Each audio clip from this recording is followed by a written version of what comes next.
সামনের পাশের চামড়া উঠে গেছে আর এই পাশের চামড়া উঠে গেছে, পুরনো হয়ে গেছে, একদম পুরনো হয়ে গেছে, পুরনো হয়ে গেছে। এরপরেও এটার প্রতি একটা টান, এটা ফালাইতে মন চায় না। একটা মানি ব্যাগের দাম মাত্র 100 টাকা, তারপরে ওটা ফালাইতে মন চায় না, কারণ এটার প্রতি একটা টান আছে, এটার প্রতি একটা মহব্বত আছে, এটার প্রতি একটা ভালোবাসা আছে।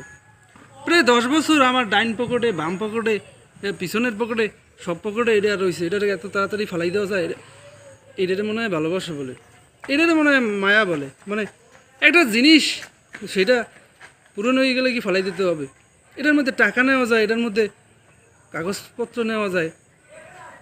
এটা তো এমন হয় না যে সিরিয়া আলাদা হয়ে গেছে। একটা জিনিস পুরনো হয়ে গেলে সেটারে ফালাই দেওয়া লাগবে।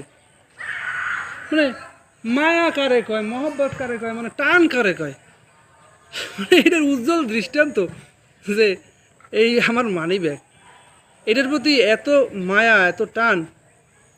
10 বছরের উপরে হয়ে গেছে, তারপরে ওটা ফালাইতে মন চায় না। মানে এটা একদম, এটার উপরে কোনো টান, মায়া বা ভালোবাসা আর হইতে পারে না। সিরে একটা মানি ব্যাগ, এটা নিয়ে আমি হাঁটি সবসময়। একটা মানি ব্যাগের দাম 100 টাকা, তাও কিনি না, কারণ এটার প্রতি একটা মহব্বত হয়ে গেছে।